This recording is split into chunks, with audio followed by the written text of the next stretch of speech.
So this presentation is on real-time research. I'm Mark Friedman, Principal Technical Analyst at CTC, and the title is Analyzing Twitter Posts During Games Learning Society Conference in 2009. Why is this title really supposed to be validating learning initiatives with real-time collaborative research? Because this really is just a story of attending a conference and doing some real-time research using Twitter. It happened in Madison, Wisconsin in June of 2009, and has since been published in a book by Lulu, which is the Carnegie Mellon Self-Publishing Press. In this session, we're going to learn how to accomplish simple learning research, produce a quick turnaround presentation in 72 hours, and conduct complex research on games and learning. So, we started off in a conference, and I decided to attend this session at three great presenters, Dr. Constance Steinkuhler, Dr. Kurt Squire, and Dr. Eric Zimmerman, all some of the founders of Games for Serious Gaming and Learning. And I said, I'm going to go attend this session, so this ought to be great, three of the best people. And unfortunately, when you walk in there, they said, cut off by 6, and I'm like, we're in trouble. And there's going to be a lot of action and a lot of work, and sure enough, they told us that 36 hours from now, our 6 teams are going to be presenting our findings of a research project. And then they handed us some candy to try to sweeten the deal.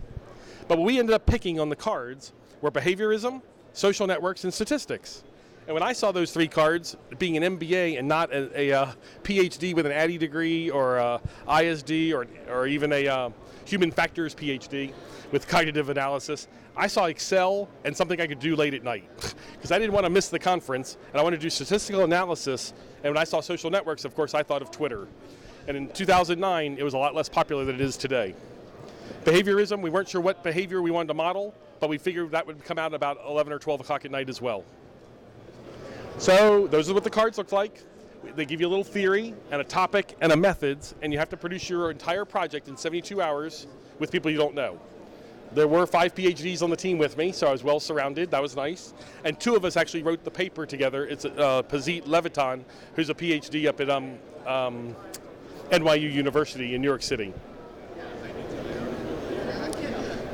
So we chose to investigate the nature of tweet content that were tagged either GLS or GLS09, because in true fashion of the web, nobody can decide what the tag should be.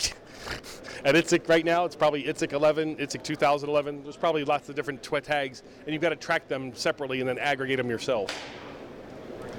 So we said, like I said, 11 o'clock at night, we said, what will our question be after we've captured all these Twitters? Because we had like 800 Twitters to compare. Do Twitter posts during a 24-hour period, like 2 p.m. till 2 p.m., do they refer to me, you, or us? Me would be, of course, the self and the id, and the you would mean they're watching somebody else of interest and they're interested in what they're saying and they want to talk about it, and the us would be more collaborative. And so we were trying to really figure out just how collaborative Twitter makes a group of people at a conference. You'd think everybody there was to talk about the same topic, but maybe not. And what we found out, it is a little bit different. So we're trying to figure out the spirit of the social network. We were going to observe the messages, and we're going to then challenge the perception that Twitter is really nothing but ego blasting and self-display. I see chuckles in the crowd. So a tweet really is an expression of personal action, maybe. It could be a you, as if this context, the you was something in a keynote. Going to the keynote or the opening ceremonies of ITSEC, a lot of people would be in the audience tweeting about the you, the general, the host, the retired rear admiral, that sort of thing. Or the call to action, who would like to play later in the arcade? Or yes, I'd like to do that sort of thing. Or who wants to go together for dinner? And that's a very common thing at conferences, how to get together for after-hours social interaction. And then if it wasn't one of those other categories, it might have been unidentified.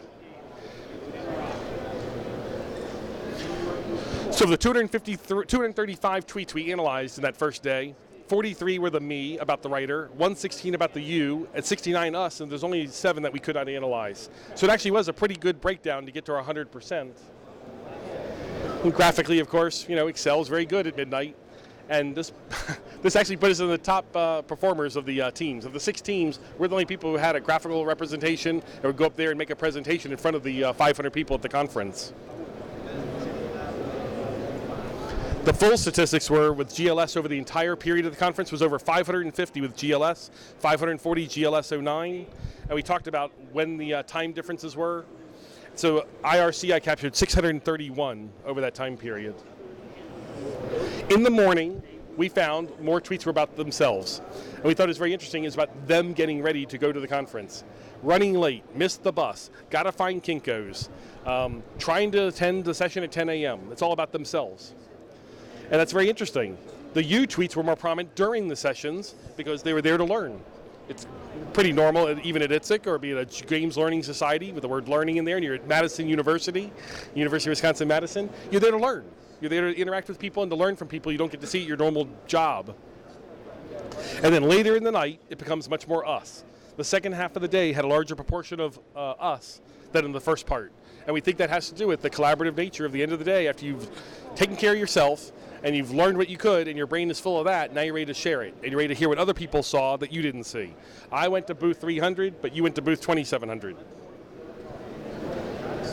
And the bonus trend was self-reflective tweets. We thought it was very interesting that people were apologizing in their tweets when they realized that we were analyzing them. They would apologize for their mistakes. We thought that was very funny because once you know that you're being watched, people are very respectful. Oops, sorry for spamming you. And as I said, this is over 2 years ago. So we had initial conclusions, we had reflective conclusions, and there's ongoing because you could actually rerun this test again at another conference and maybe get the same results and maybe get different results. I got to insert this though. The purpose of this real-time research is to possibly give a PhD thesis a topic to work on to go do further development. We're not supposed to set the world on fire in 36 hours with a research topic. It takes 6 months to do real methodology for a PhD thesis. We're supposed to pick up the ones that work and don't work. So you throw 6 ideas up in the air and maybe 1 or 2 stick, and ours was one of the 1 or 2 that stuck.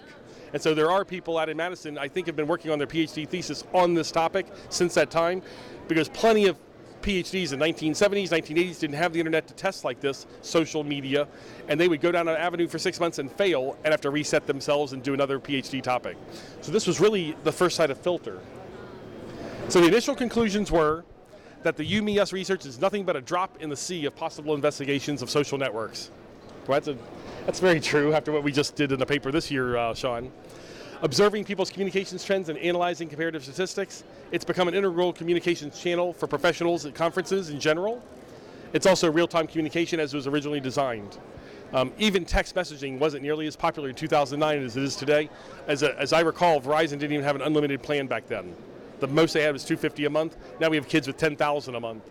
But Twitter really was the way to communicate with people with short text messages back in summer of 2009.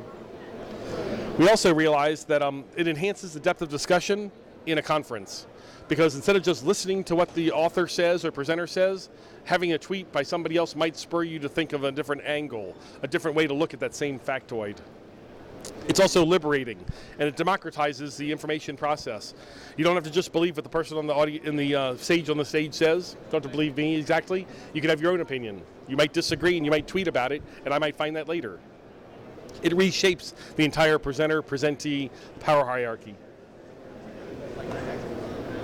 Then as we went a bit longer, as one conference goer actually tweeted a week later or 2 weeks later, and I was watching it, it said, we noticed at GLS09, if your presentation couldn't produce a Twitter one-liner, it didn't exist. That's pretty funny. That the virtual world was more important to the people at the conference than what actually took place.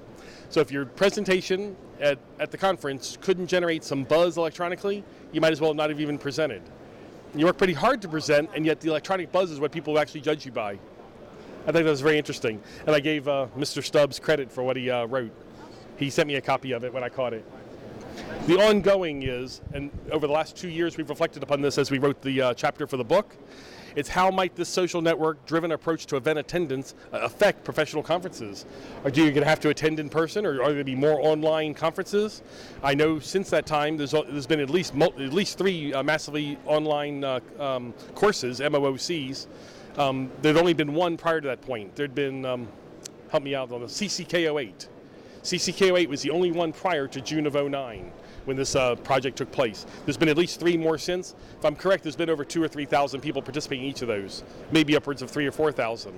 So there is a trend possibly of people going to learning conferences online as opposed to going in person, if the most value you find is electronic media and electronic commentary anyway.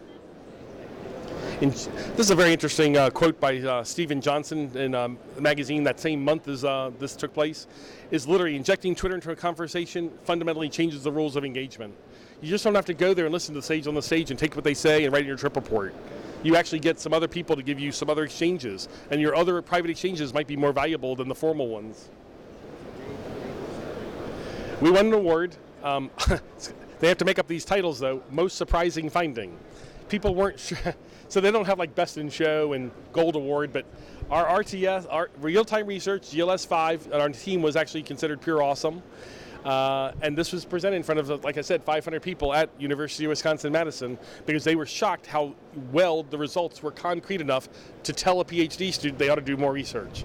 So it wasn't important that we found the answer, it was important that the answer was findable.